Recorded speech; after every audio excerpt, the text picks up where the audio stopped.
Originally, I was gonna start this video off with a hoodie. I was gonna go to the gym after this. I apologize in advance.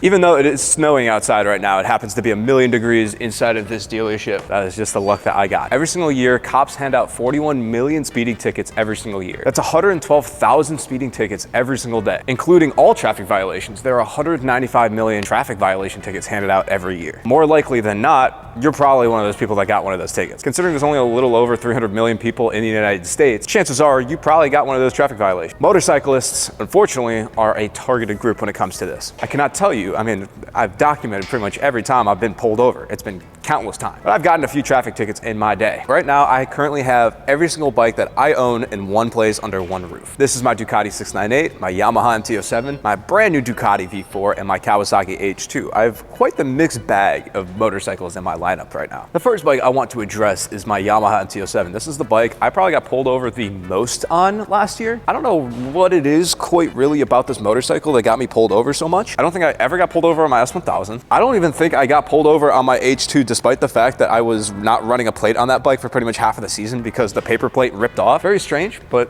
whatever. And the 698, despite the fact I'm popping wheelies everywhere, I'm not getting pulled over on that thing. A little weird. Luck hasn't caught up to me yet, but for some reason, the 07 was a target for the cops over this year. I think there's two main reasons why. Because it kind of looks a little clapped out, if I'm gonna be honest with you. The paint doesn't quite match because I swapped a little bit of the panels. It's missing some logos. I feel like it's just barely cusping that edge between flashy and clapped out. It just always has this aura of looking a little bit dirty, which is what I love about this bike. It's a phenomenal motorcycle and I love it to death. But also, I'm gonna have you come back here a little bit to see exactly why this bike probably gets pulled over as much as it does. When it comes to aftermarket mounts on this bike, there's unfortunately not a lot of options. The cheapest aftermarket option I could find was this one that tucks all the way down there, and unfortunately it was hitting the wheel a little bit, so that's why I bent it back a little bit so it quit hitting the wheel. I don't know, in my opinion though, when you look at it from the back, it's still very readable. Like if you're a cop, like kind of put yourself at cop height, like it's still very readable. The camera's kind of making it a little bit darker, but you can definitely read that if you're a cop. So it doesn't like cause for concern, but I'm assuming that's probably why I was pulled over, because it looks like you're like trying to hide the plate even though you're not really trying to hide the plate. This motorcycle is also kind of a little bit loud, so it does draw a little bit of attention to itself. But regardless, I was pulled over quite a bit on this bike, and luckily I never got handed a traffic ticket. I mostly just had cops ask me to bend my plate back, and then whenever it would start hitting the wheel again, I'm like, there's nothing I can really do. I have to bend it back. So it's just like, it feels like an inevitable journey. I don't know, if there's any police officers watching this video, I think if by watching this video, you can be like, it's obviously, I'm not gonna run on this bike. It only makes like 70 horsepower. I'm not trying to evade any law enforcement. It's just like, that's the mount that it has, and that's what it looks like. It's still I could read it from right here. It's fine. I could read it all the way back there too. It doesn't matter. This is my Ducati 698. Of course, you guys know this bike because I had it out in California and rode this bike a ton. I have almost 5,000 miles on this motorcycle too. I bought this bike only in July of last year. This is probably my most legal plate when it comes to a motorcycle. Ooh, oh, it does rotate. That's kind of cool. I didn't know that. All right, it doesn't flip. I mean, clearly it stops at a certain point. Like you can go about that far before it like might have some problems, but in my opinion, it looks fine. That's a very legal 90-degree plate. It has a plate light, everything. Like that's how motorcycle plates should look like. Now, if you want to be insanely legal, and I'm not going to be keeping this for long, unfortunately, but this is just there mainly for regulation purposes. I'm pretty sure in the European Union, it's required for motorcycle manufacturers to make a license plate that extends over past the rear tire, which always makes sport bikes look a little bit stupid because their tails are always so short, and so they have to make these like stupid black plastic things that are really cheaply made. I think motorcycle manufacturers know the fact that all motorcycle people remove that anyway, which is why they make them look so stupid and made out of like this really cheap black plastic. And so ideally what I'm gonna end up doing is I'm gonna get a nice little flush plate mount that'll still make it visible from the rear, but also make this bike look a little bit better. Can I get pulled over for that? Possibly. Can I get a ticket for it?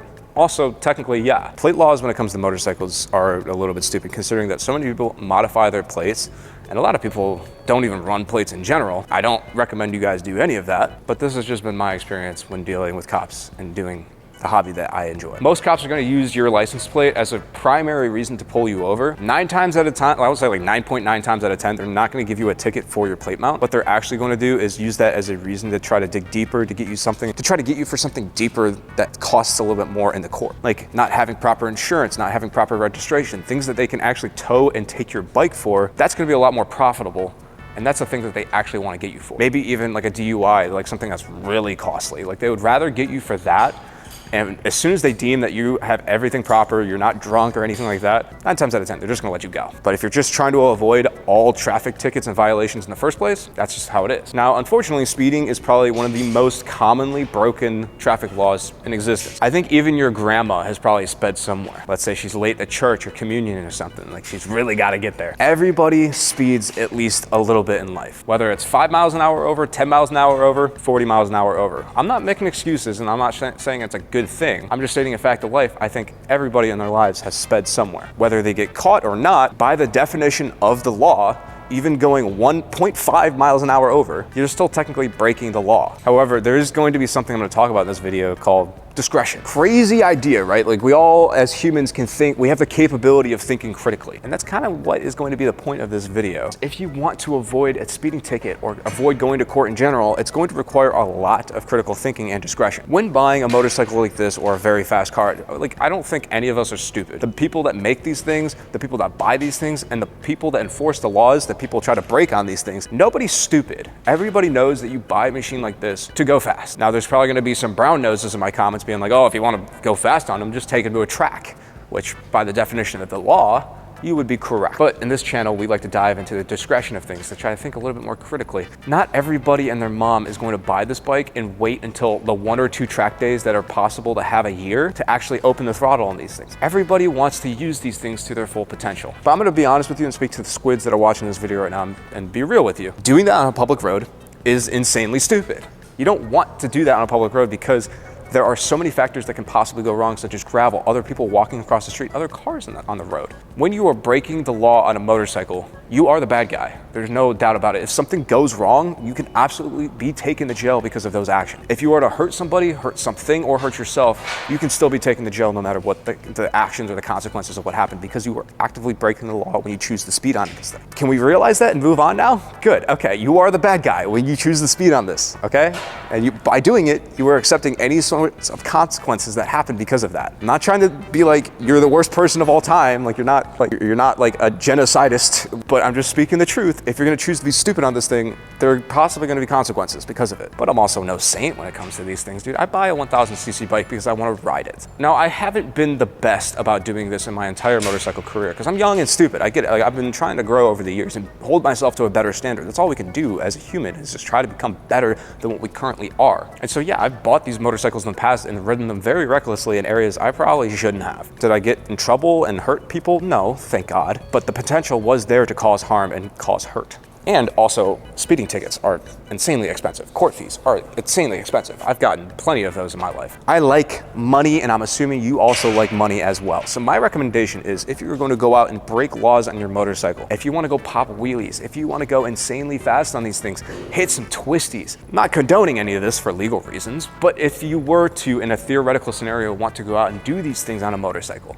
I'm going to highly recommend that you choose an area that doesn't have people. If a tree falls in the forest and nobody is around to hear it, did it actually fall? If you were to speed and pop a wheelie on your motorcycle out in the middle of nowhere with nobody around to see it or hear it, are you even actually speeding? Cops are mainly around to prevent crime and to try to serve and protect the community. Like, I get that there are bad cops out there, but for the majority of cops, like the majority of good cops out there, the ones that are sensible and have reason, they're out there to try to prevent crime. And so they're usually gonna hang out where the people are. They're not gonna hang out in the middle of nowhere in a forest with nobody else around, or like a canyon, or like Mexico, you know what I mean? Like, they're not gonna be out in the middle of nowhere. And so if you wanna have fun on these things by your own discretion, I highly recommend that you look into an area that has nobody else around. And yeah, I get that this is probably gonna suck for a lot of people to hear, but usually those places are not around where people live, myself included. I live in a suburb. I'm guessing that probably you do as well. And so sometimes you have to drive 2-3 hours out somewhere just to get to an area that doesn't have that many people. Sometimes as little as an hour, depending on traffic that day and the time of day that you're choosing to do these things. That is unfortunately the hobby that you have chosen. Now, you can choose not to listen to me and continue to speed around your cities and areas where they have police helicopters and like heavily dense police populations and people populations, but I'm gonna be real with you. I've been riding this.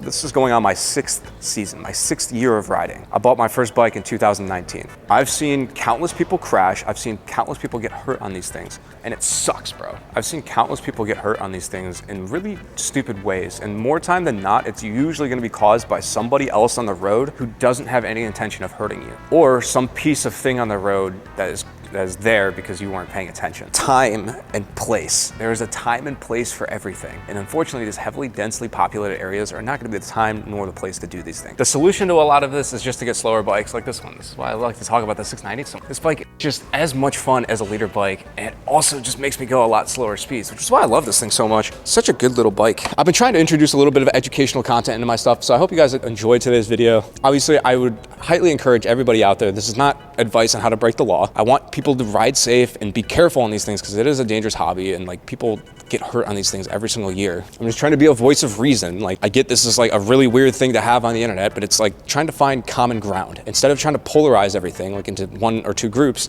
let's try to like come in the middle a little bit. That sounded a little weird. Let's all just try to be a little bit more reasonable on these things. Try to pick and choose the time and place that we do it. And I get it, we're still gonna make mistakes. I'm still gonna make mistakes. I'll probably get pulled over for speeding this year. I'm sure it's gonna happen. I just hope that we can hold ourselves to a better standard to try to be better, people and make better decisions, because otherwise we're just gonna fall into being really crappy people. Be better, right? Or else what's the point of living if we're not trying to be better? Bye-bye.